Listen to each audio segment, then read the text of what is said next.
You're listening to the Spark Radio Network, Internet radio like you've never heard before. Innovation, creativity, and imagination are all said to begin with a spark. So fasten your seatbelt and take the ride of your life and listen for the spark. You are listening to KLRN Radio, where liberty and reason still reign. Hey, this is John Preston, Marine Combat veteran and Pacific Records recording artist.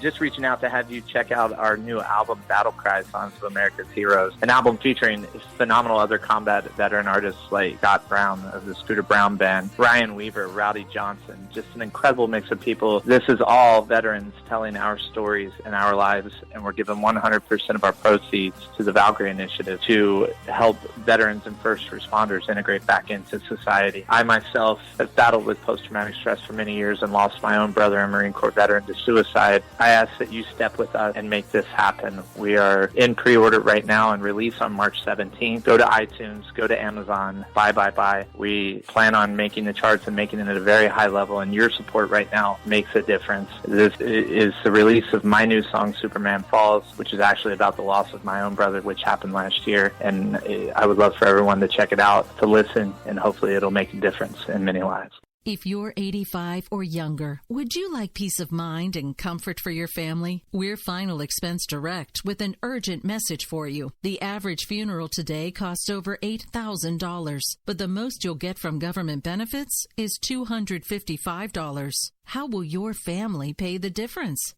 We can help. Our senior plans start as low as just $1 a day and pay up to $30,000 for a funeral and other final expenses. Peace of mind is easy. There's no medical exam. You'll have lifetime coverage, and your plan can't be canceled as long as you pay your premiums. Call now for free information about our senior plans. Answer a few simple questions and receive approval right on the phone. Plus, call right now and we'll give you a discount prescription card for free. Call 800-553-8687. That's 800-553-8687. Again, 800-553-8687. 687.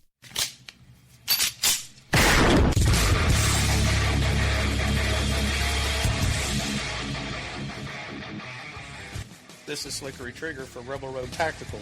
With proper care and feeding, your pistol will be ready when you need it.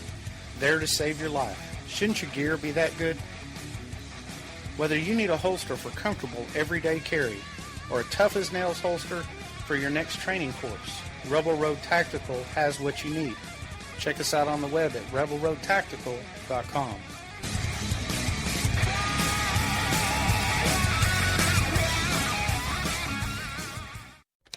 Sometimes riders feel lost, unsure why a passage may not be working. It takes another set of eyes to help us nurture our writing into full maturity. At Black Wolf Editorial Services, we strive to enable writers to develop and grow, offering manuscript critiques and line edits through a mentoring editorial style. We also offer assistance on generating a writer's bio for your websites. Black Wolf Editorial Services, nurturing your writing into maturity. For a full list of services, visit blackwolfeditorial.com. Here's George Foreman with InventHelp. Hi, I'm George Foreman. Do you have an idea for a new product or invention? People ask me all the time, George, how do I get my idea in front of companies? How do I get a patent? What do I do next? Do you have the same questions? I'll tell you like I'll tell them all. Call my friends at InventHelp. Call InventHelp today for free information. InventHelp has been helping inventors for more than 30 years and has sales offices nationwide. InventHelp can submit your invention to companies who are interested in receiving new ideas. If you have an idea and want to try to patent it and submit it to companies, you should call InventHelp today for free information. Listen, I can't guarantee a company will be interested in your idea, but I believe every inventor deserves the opportunity to step into the ring and take their best shot. Put InventHelp in your corner. To get your free inventor's information, call 1-800-353-6490. That's 1-800-353-6490. Again, 1-800-353-6490. KLRN Radio has advertising rates available. We have rates to fit almost any budget. Contact us at advertising@klrnradio.com.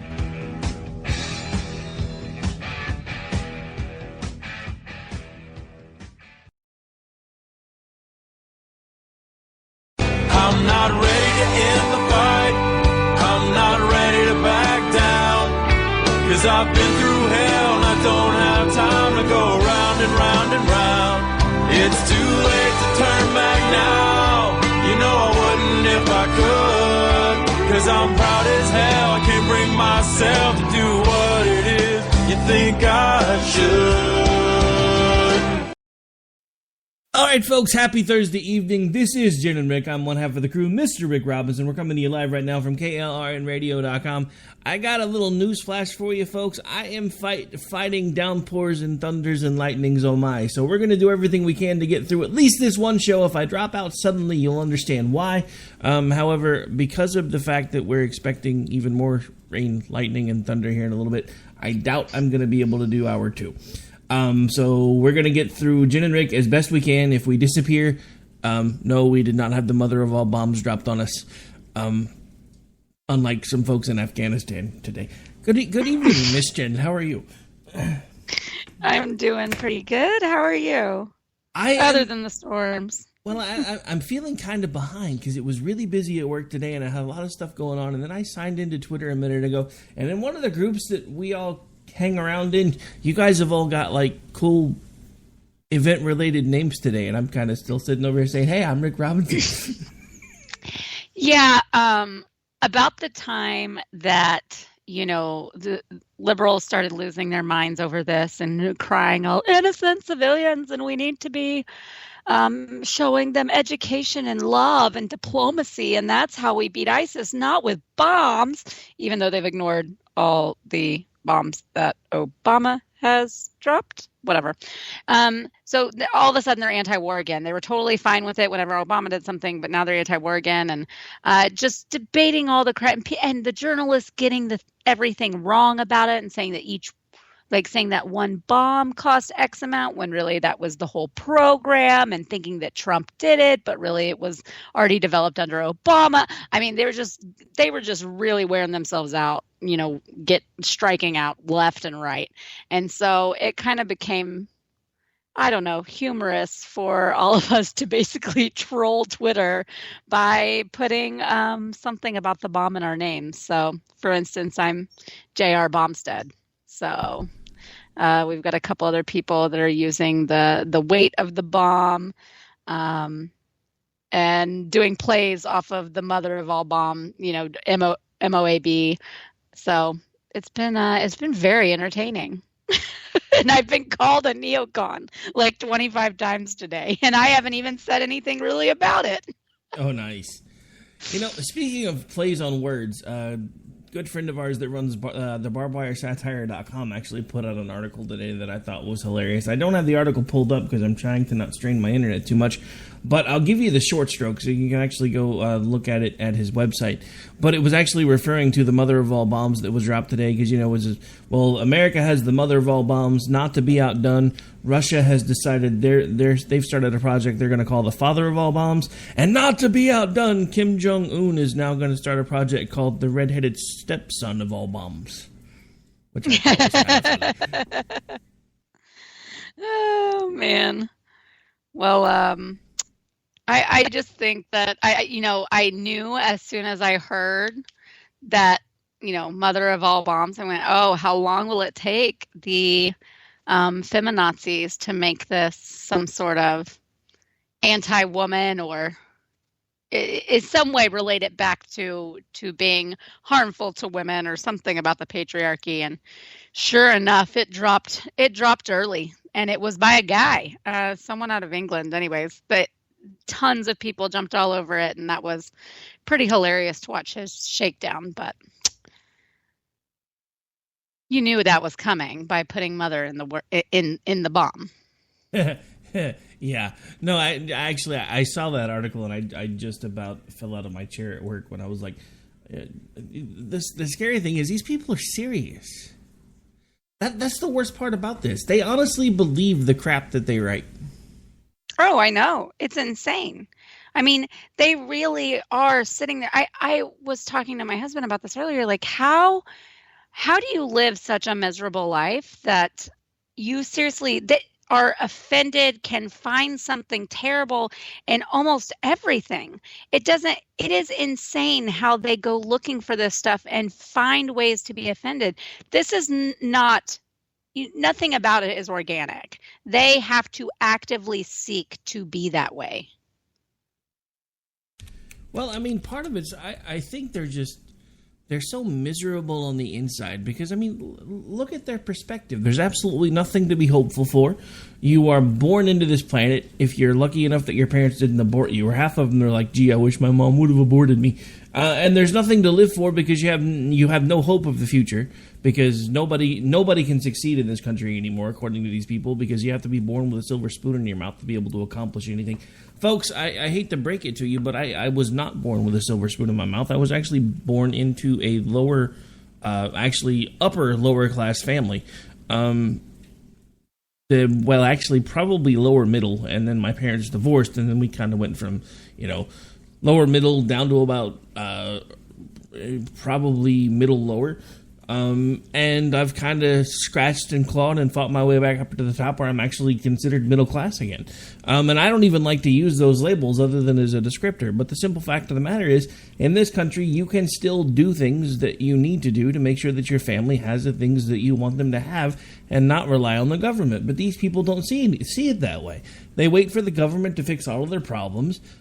Nothing is good enough. They're miserable people, and it shows in everything that they do, and it's just sad. It really is, and that's. I mean, I just can't imagine living a life that way. But it's everybody kind of thinks that it's like part of this new wave, this third wave of feminism, or that it is Trump related, or that no, this has been building and ongoing for a long time. There is just a group of people that know no other way, basically. They just have to be completely downtrodden and offended by everything all the time. It's crazy. So, another thing that I've noticed in the little bit that I've been able to pay attention to social media and news and stuff today, everybody's all of a sudden freaking out over the actions that we're taking in both North Korea and now Afghanistan. Now, again, I was one of the first ones to speak out about Syria because I wasn't so sure that was a good idea.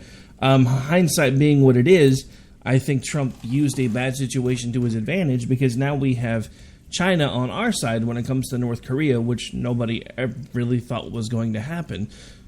So we have our folks steaming towards North Korea. We have China now involved in North Korea. There's rumors that Japan is even talking about getting involved in basically keeping the mental midget of the North on a leash. So, I mean, all in all, I would say, diplomacy through strength seems to be working. Maybe it's just me. Yeah, I mean, I do think this has been widely speculated, of course, today. I do think that it is. It has a lot to do with flexing muscles, which I'm not in any way against, actually, especially when you're talking about bombing the caves and the tunnels through which ISIS is moving freely underground and getting, hopefully destroying some of that infrastructure, as well as blowing some of them to smithereens. I'm sorry, I'm not going to mince words and say that I'm upset about that. No, I mean, look, here's the thing, because I am not one of these people that just says we should be throwing bombs at everybody. But here's the thing. No, definitely not. We've been in a declared conflict now with ISIS for over a decade at this point.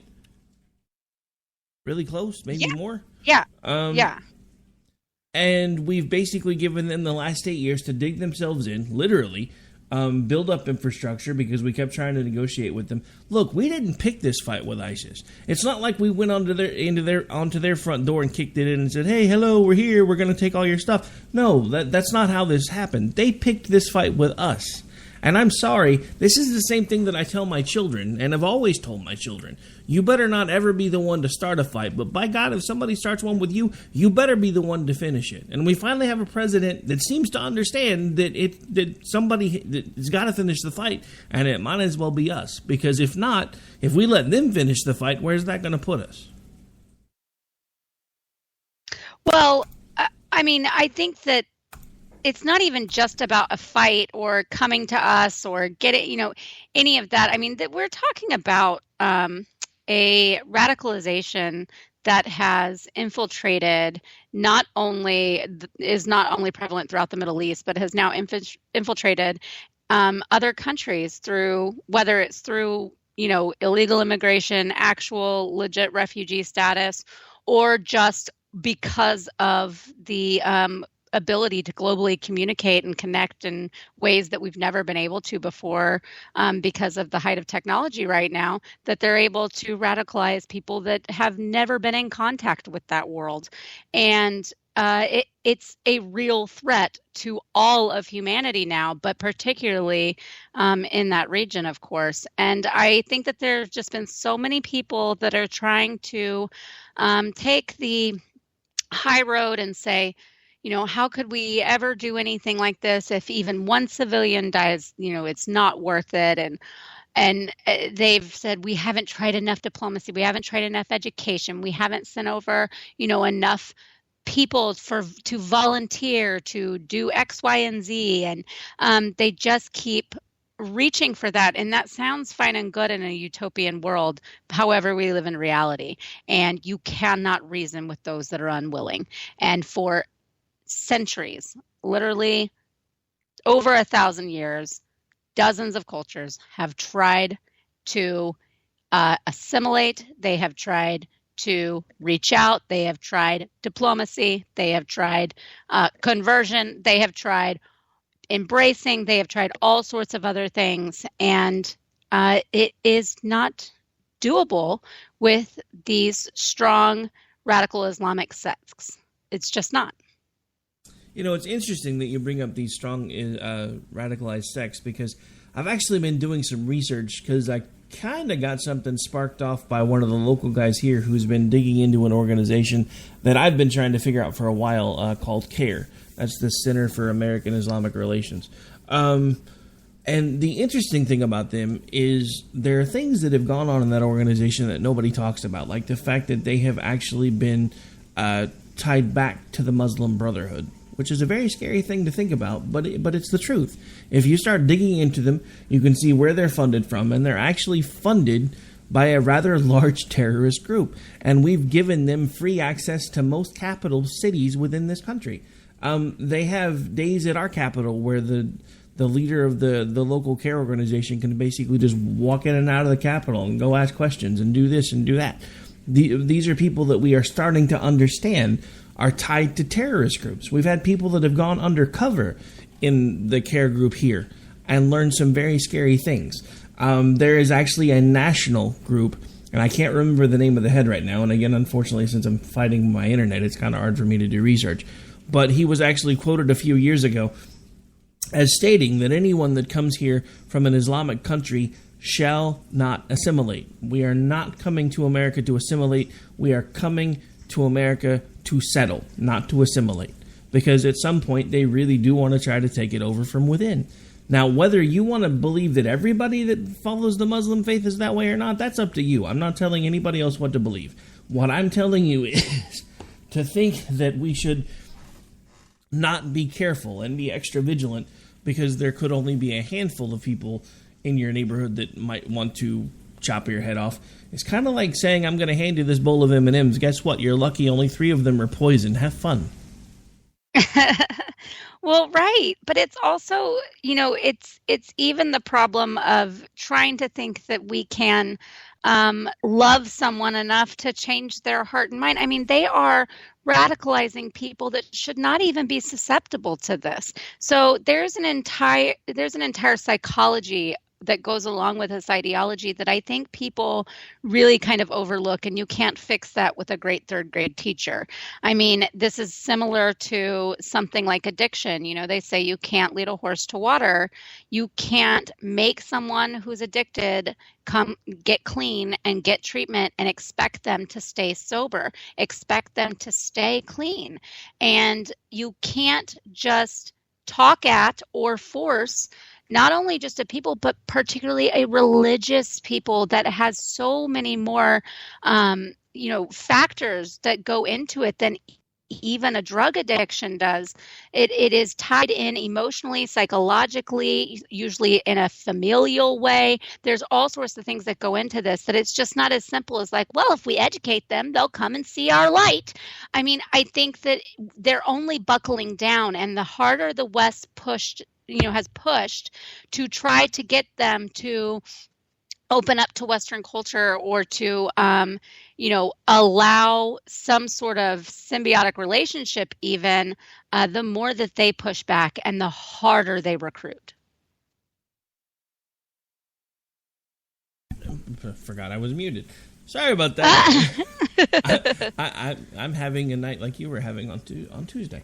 I know. So, anyway, no, I mean, it really is. It comes down to a very simple thing because, and this is one of the things that drives me crazy, and it's another reason why I started doing this research, because I'm so tired of hearing people tell me that Christians and Muslims worship the same God.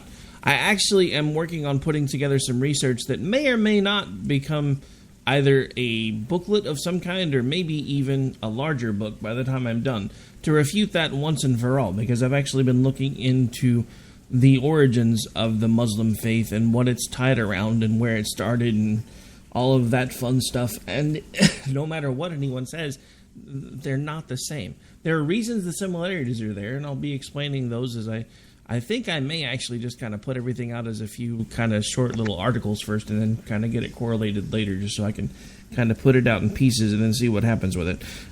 Only because I keep having these grandiose ideas. Yeah, I'm going to sit down and I'm going to write this great book and it's going to be awesome. And then I'm like, I sleep for 30 minutes a day. When the hell am I going to find time to write a book?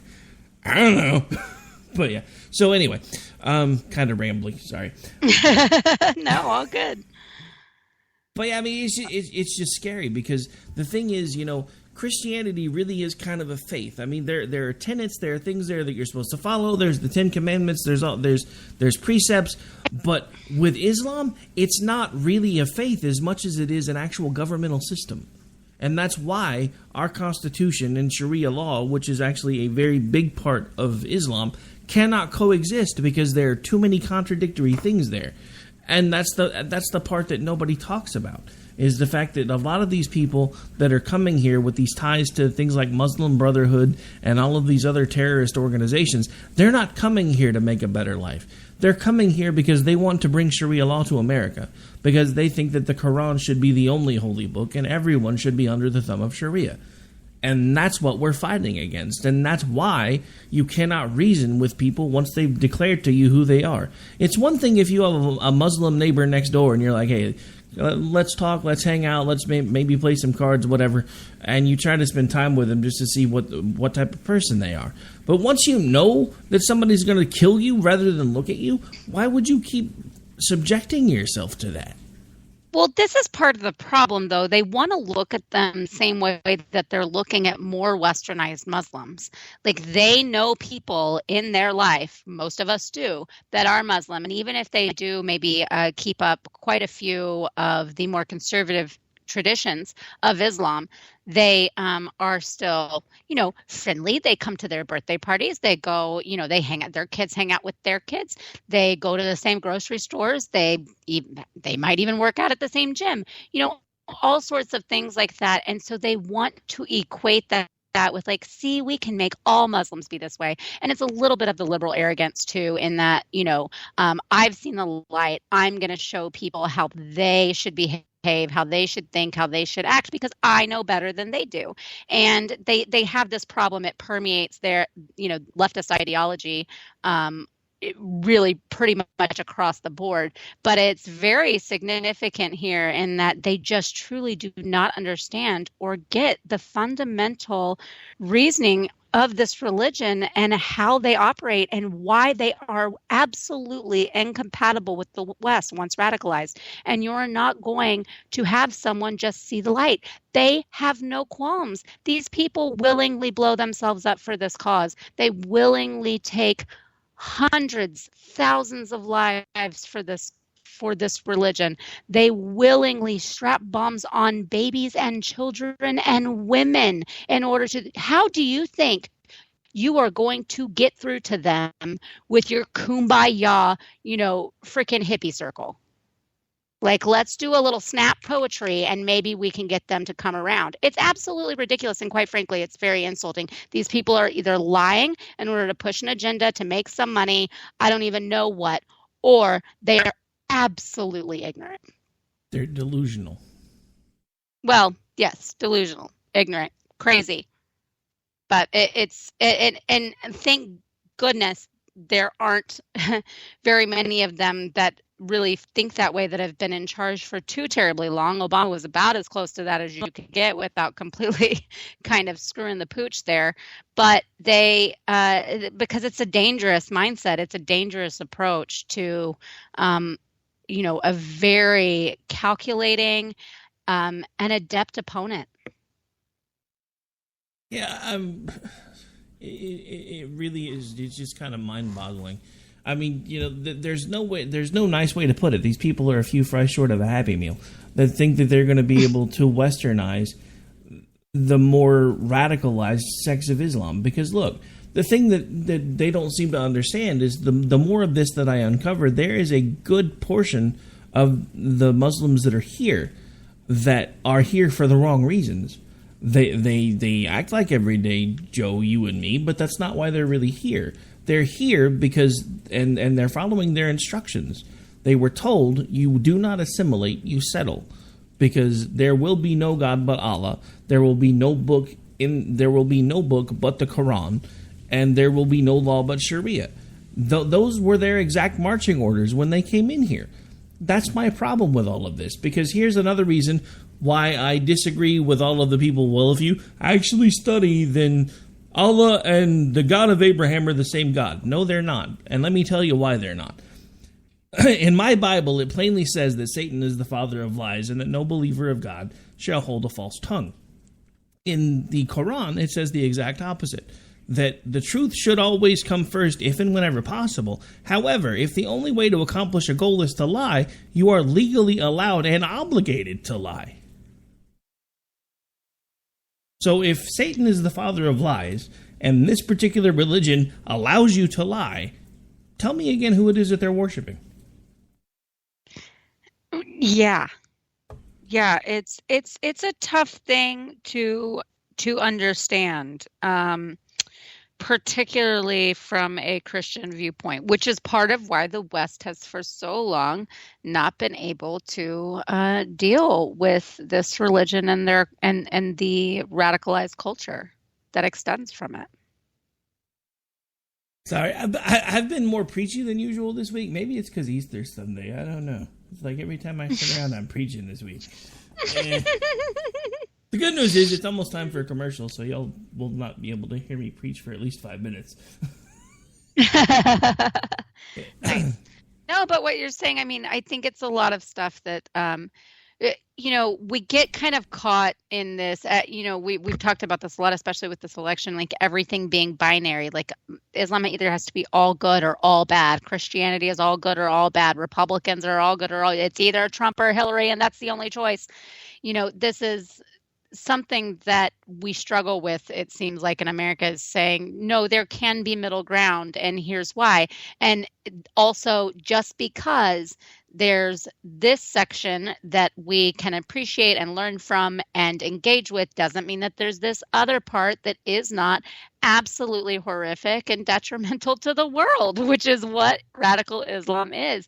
And not being able to recognize that while also meaning, knowing that that is not you condemning all of Islam and every Muslim that exists, saying not being able to distinguish between the two is another reason why the right continuously wars with the left on this subject. No, exactly.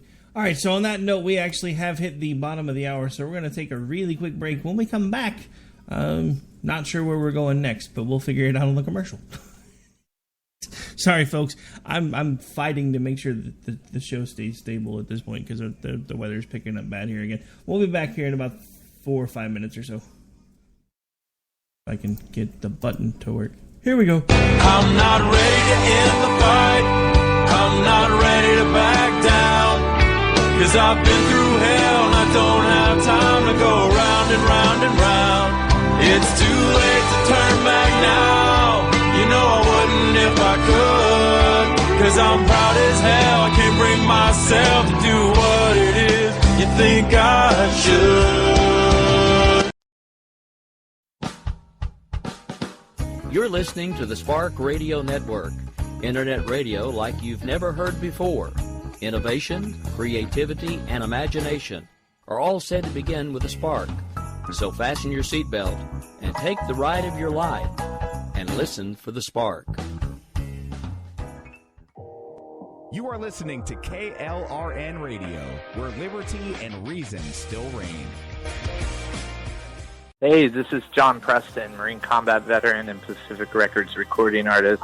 Just reaching out to have you check out our new album, Battle Cry, Songs of America's Heroes, an album featuring phenomenal other combat veteran artists like Scott Brown of the Scooter Brown Band, Ryan Weaver, Rowdy Johnson, just an incredible mix of people. This is all veterans telling our stories and our lives, and we're giving 100% of our proceeds to the Valkyrie Initiative to help veterans and first responders integrate back into society. I myself have battled with post-traumatic stress for many years and lost my own brother, a Marine Corps veteran, to suicide. I ask that you step with us and make this happen. We are in pre-order right now and release on March 17th. Go to iTunes, go to Amazon, buy. We plan on making the charts and making it at a very high level, and your support right now makes a difference. This is the release of my new song, Superman Falls, which is actually about the loss of my own brother, which happened last year, and I would love for everyone to check it out, to listen, and hopefully it'll make a difference in many lives. If you're 85 or younger, would you like peace of mind and comfort for your family? We're Final Expense Direct with an urgent message for you. The average funeral today costs over $8,000, but the most you'll get from government benefits is $255. How will your family pay the difference? We can help. Our senior plans start as low as just $1 a day and pay up to $30,000 for a funeral and other final expenses. Peace of mind is easy. There's no medical exam. You'll have lifetime coverage, and your plan can't be canceled as long as you pay your premiums. Call now for free information about our senior plans. Answer a few simple questions and receive approval right on the phone. Plus, call right now and we'll give you a discount prescription card for free. Call 800-553-8687. That's 800-553-8687. Again, 800-553-8687. 687.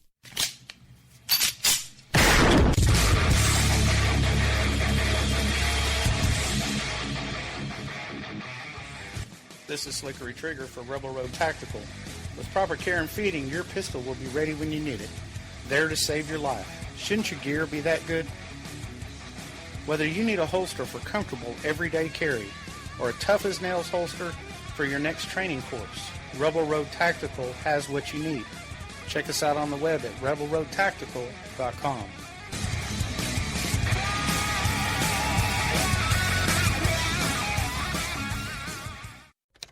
Sometimes riders feel lost, unsure why a passage may not be working. It takes another set of eyes to help us nurture our writing into full maturity. At Black Wolf Editorial Services, we strive to enable writers to develop and grow, offering manuscript critiques and line edits through a mentoring editorial style. We also offer assistance on generating a writer's bio for your websites. Black Wolf Editorial Services, nurturing your writing into maturity. For a full list of services, visit blackwolfeditorial.com.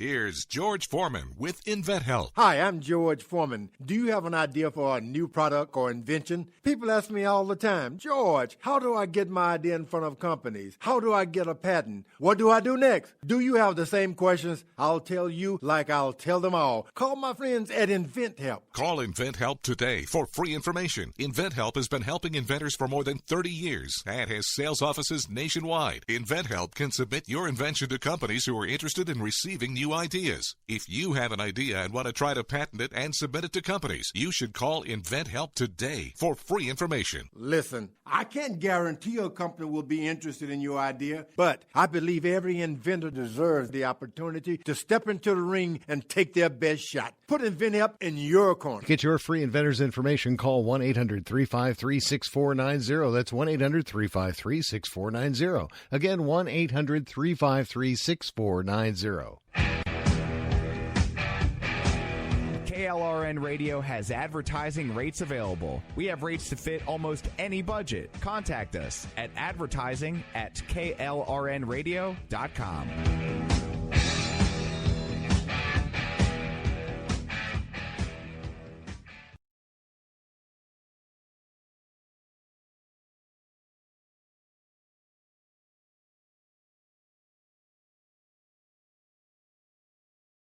I'm not ready to end the fight. I'm not ready to back down. 'Cause I've been through hell and I don't have time to go round and round and round. It's too late to turn back now. You know I wouldn't if I could. 'Cause I'm proud as hell. I can't bring myself to do what it is you think I should.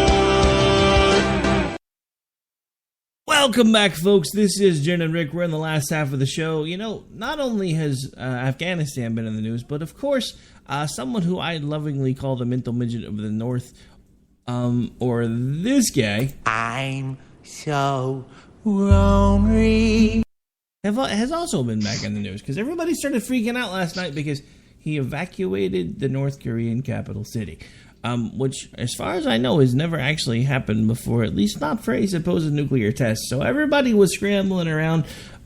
We've kind of had speculation that, was he planning on maybe attacking the battle group when it gets there? Was he planning on attacking South Korea? I'm not sure what is he planning anything at all? I just don't know. I really think he's kind of become unhinged because I don't think he knows what to expect now. Because, I mean, let's face it, Syria, Iran, North Korea, they all got used to us being a bunch of pansies. We have been for the last 8 years.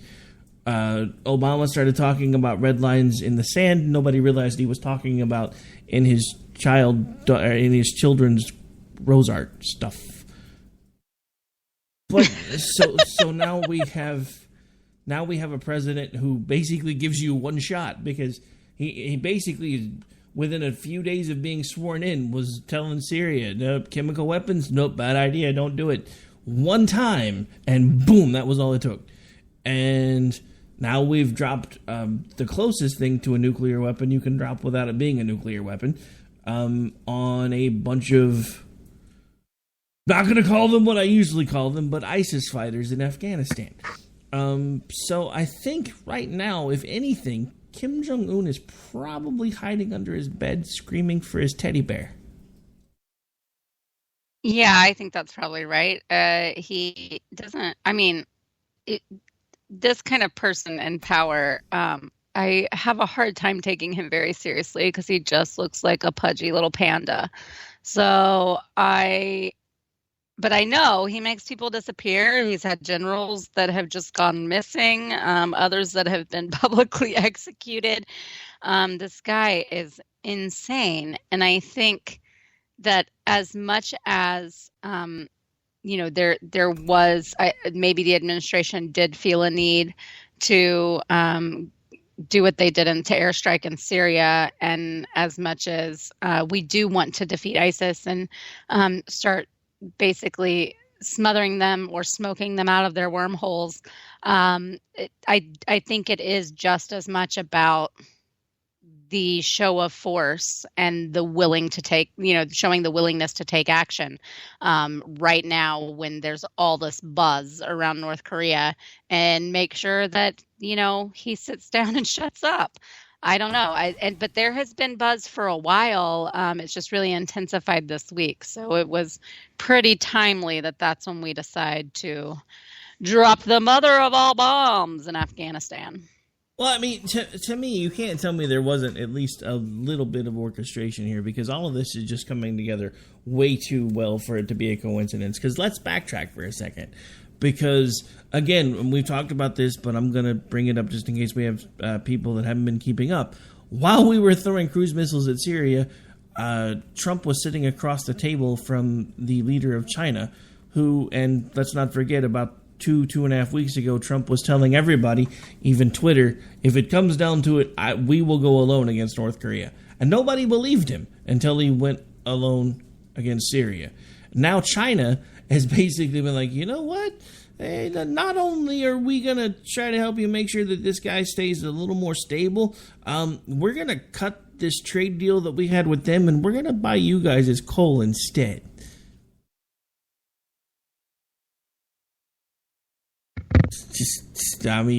It's all coming together. Somebody there had thought this through on multiple levels, because there's no way that all of this could have happened the way it did without some pretty serious forethought. No. And sorry, I lost you there for a second. I couldn't tell if you were still talking or if it dropped or what happened. But, it was a little of both. I stopped talking and then it sounded like you dropped, so I scrambled to pick it back up again, and then my internet said, "Hey, we're stable again." Oh my goodness. Well, and I think, there's this idea, and I guess this is what kind of confuses me about so many of the people that are so anti-Trump that I feel like they're kind of brain dead. They've got this Trump derangement syndrome.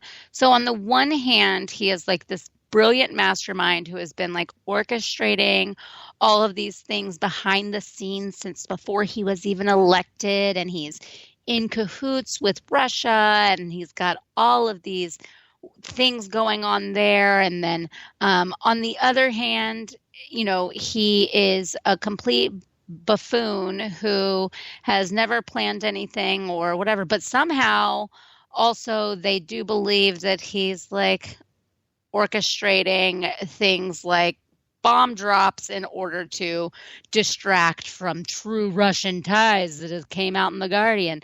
I mean, he's either an idiot or he is like brilliant at all this. I think it's maybe probably somewhere in between. I think that he's probably smart enough to have rely on the people finally, which he did not do in his campaign, but he seems to be doing as president, is to rely on people like General Mattis to figure out these game plans and execute them for him. But the insanity of like, he's just this idiot buffoon and he's going to accidentally nuke us into the next, World War III. And it's like, well, he's either just stumbling all over himself and has no idea what's going on and he's just belligerent, or he's the political, mastermind that has been behind the screen with Putin. I mean, which is it? And so it just keeps carrying over. This narrative keeps carrying over, and they just decide based on what is going on, which one they want him to be. Is he puppet Trump? Is he idiot Trump? Or is he mastermind Trump? So it's getting a little old.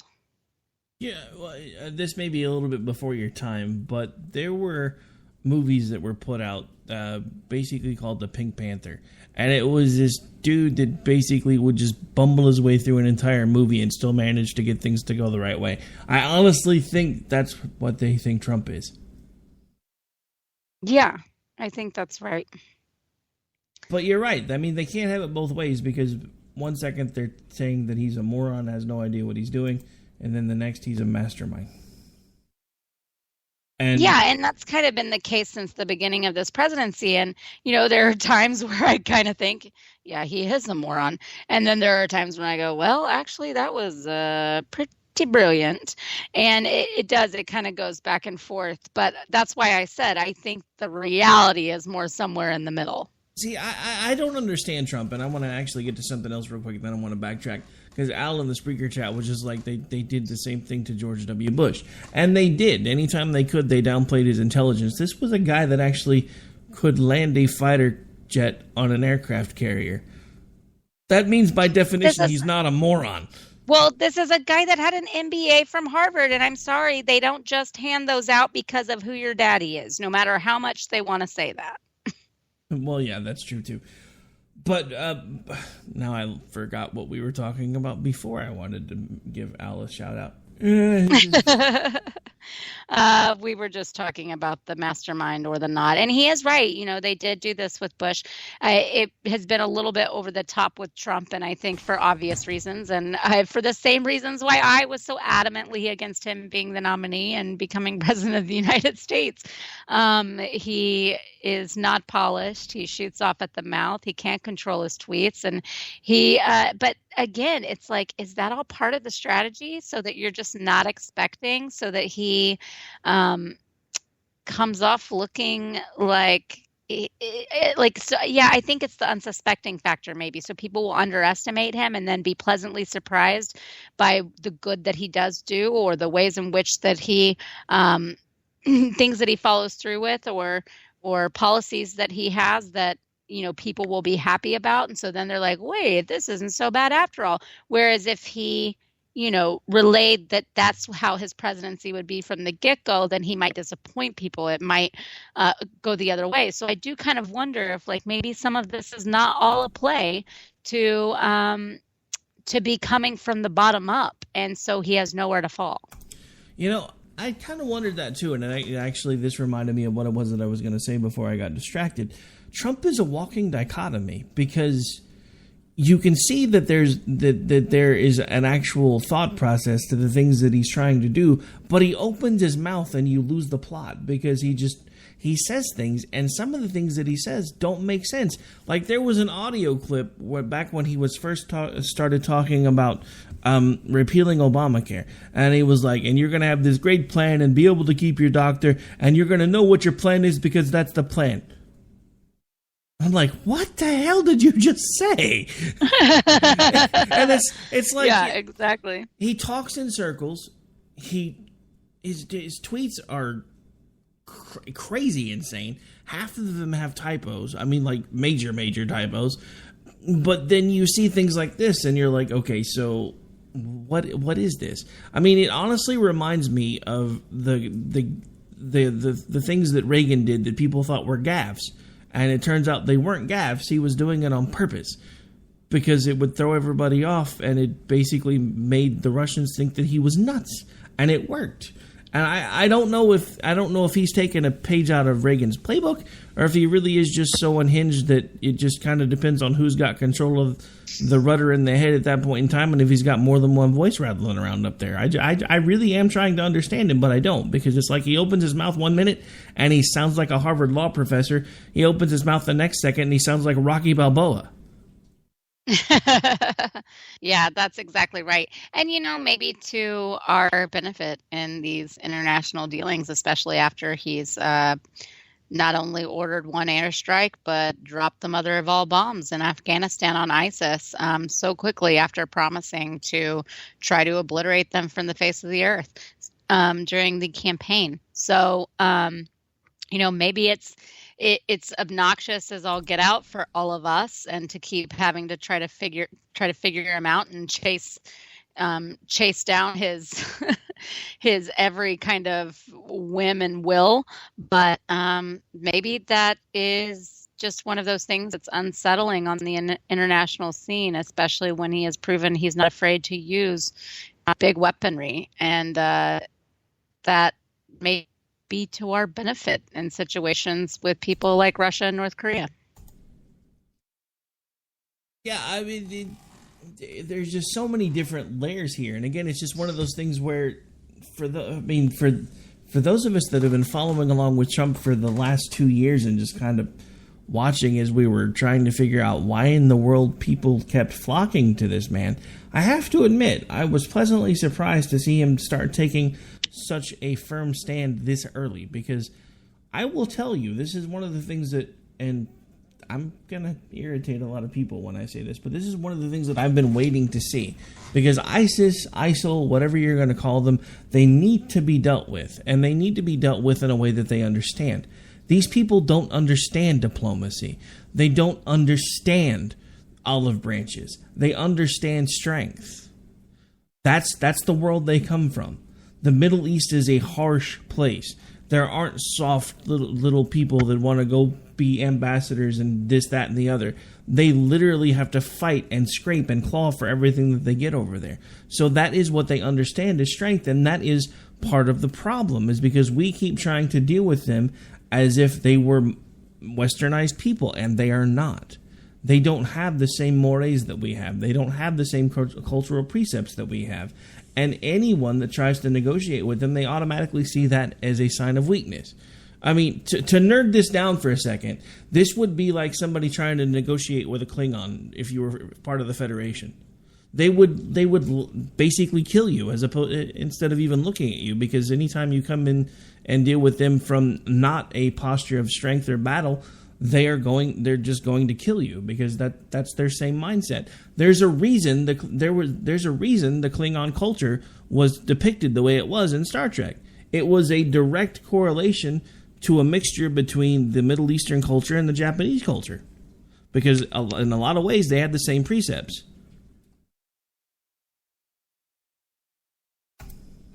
Okay, interessante. Okay, there we are.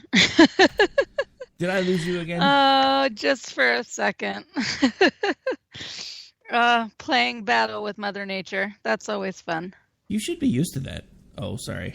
Yeah, well.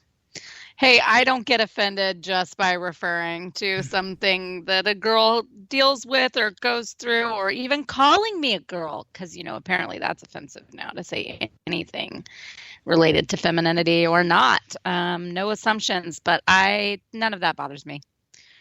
I can deal with it. She is woman, hear her roar.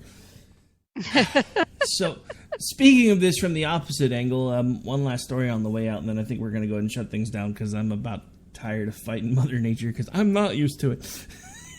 Anyway, there was a story I saw this morning when I was getting ready for work, talking about an out-and-out basic attack on masculinity.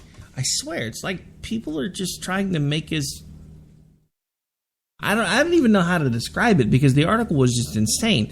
They were talking about things like, making sure that little boys didn't play with trucks and cars, and they didn't play with toy guns, and they basically didn't do anything that made little boys, because I guess they want to put them in dresses and pretend that they're girls. I don't understand. What the hell has happened to our society?